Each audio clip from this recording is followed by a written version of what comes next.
Good morning, Digit fam, and welcome to the positive side of the thermometer. The kids are back in school, and the big game, which has a name that we're probably not allowed to say, but rhymes with Booper Soul, awaits. So let's get right to it. It is February 1st, 2019, and this is your Digit Daily. We have touched on this subject briefly over the past couple of days, but now it's time to really stop and take in the fallout from Facebook-gate, Spygate. I'm not really sure what the social media mavens are calling this particular episode, but both Facebook and Google were both running an end round around Apple's rules and asking people to give up a boatload of privacy in exchange for gift cards. Both Facebook and Google were using internal employee workarounds to put their respective apps onto consumers' iPhones. These apps broke a number of terms of service for Apple, and Apple took exception to that.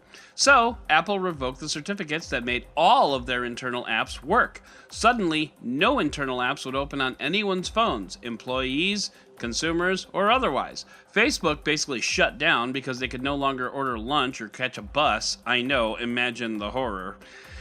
Anyway, Google promptly removed the nefarious app from iOS. You can still get it on Android, though, and hey, gift cards, you say? Yes, I'm cheap. Shut up. Facebook removed its app as well. Google apologized. Facebook didn't. And just as we were getting ready to see a multi-trillion-dollar Royal Rumble, well, it kind of fizzled. It was a rather mundane end to what could have been far more popcorn-munching-worthy entertainment to the tech industry, but we did learn some interesting things. There are two different ways you can interpret these results.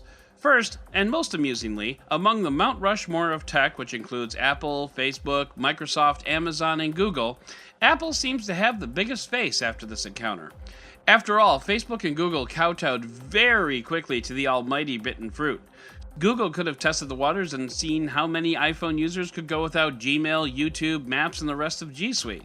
Facebook could have seen how much Apple users enjoyed life without Facebook, Instagram, Messenger, and WhatsApp. I don't think either scenario would have been particularly viable unless the parent company in question was ready to hunker down for the long term. Apps make the ecosystem after all, and Apple is already having a tough time selling iPhones. Had Facebook and Google teamed up for some joint marketing efforts, that could have made it for a very interesting 2019 in the world of Apple. Or you could look at it and say both Facebook and Google knew they were stepping over the line in the first place, but Apple simply hadn't blown the foul whistle yet. Once Apple did, both companies figured, it was a good run, but no big deal, we'll shut it down. Bottom line, there was a power play here, and by most measurable standards, Apple won handily, and by shutting down all of Facebook's and Google's enterprise services, it gave them the virtual finger at the same time. There's a new sheriff in town, and that badge is shaped like a bitten apple. Now, if you grew up with siblings, you probably know that sniping is a way of life among three people of relatively equal checks and balances. Well, isn't it refreshing to know that it works like that for tech companies too? Apple has emerged as a dominant sibling for now, but I suspect there is a bucket of warm water or a roll of saran wrap with Apple's name on it in the not-too-distant future. This is not over, folks. But for now, we are going to head into this end-of-the-week edition of the Roundup! Huawei sent out a teaser tweet that suggests its first foldable phone and its first 5G phone will be one and the same. The tweet has a photo of a phone in a V shape with a caption, "Connecting the Future."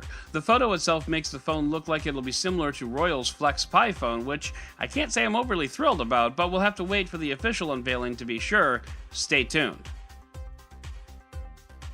Energizer is looking to dip a hesitant toe into the smartphone waters by releasing one, maybe two, or possibly 26 smartphones at MWC this year. Yeah, that's not a typo. 26 new smartphones. Two of these phones, which I have dubbed the Wall-E phones after the Pixar character, feature a pop-up dual-module selfie camera which looks very much like the aforementioned character. This seems to be a spaghetti against the wall philosophy in smartphones, but we'll see if any of them keep going and going and going and going and going. Come on, I can't be the only one who remembers those commercials.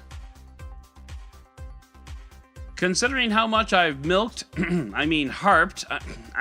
talked about the cold here in Chicago, I would be remiss if I didn't talk about an article on Android Authority that teaches you how to deal with a super cold smartphone that won't charge. The TLDR version is warm it up, but don't cook it, and then charge it up once it returns to its normal temperature.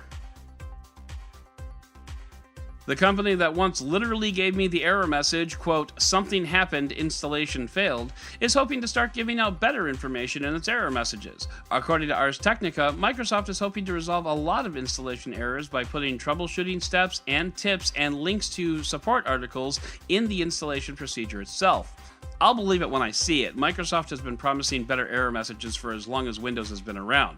But if they can actually cross the finish line on this one, good for them. Uber will now show you what public transit options are available to get you to your destination in Denver, Colorado.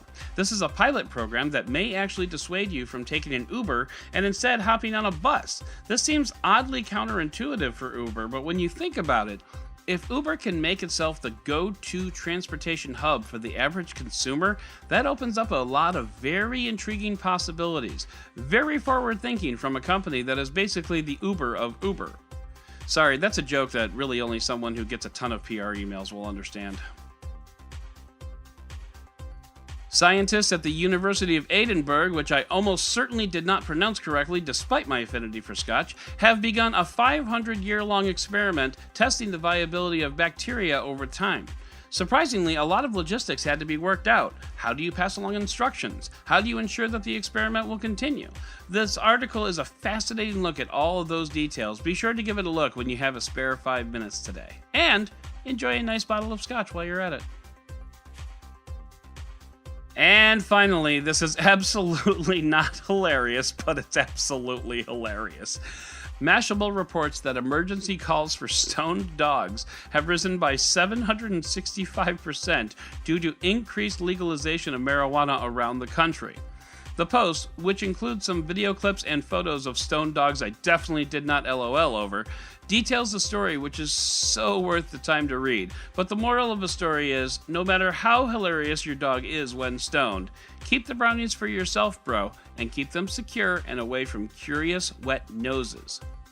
And that is going to do it for today's Digit Daily Almost. One of these stories reminded me of a joke that I learned back in my youth, which I am going to tell after my outro. So if you want to hear it, stick around after the music. But if you'd like to learn more about any of these stories, check out the links in the show notes and subscribe to our daily newsletter on digit.com. And if you like what you heard, subscribe and leave a review on your favorite podcast player. Once again, I'm Adam Dowd, Dead Technology on Twitter, and we'll talk again on Monday.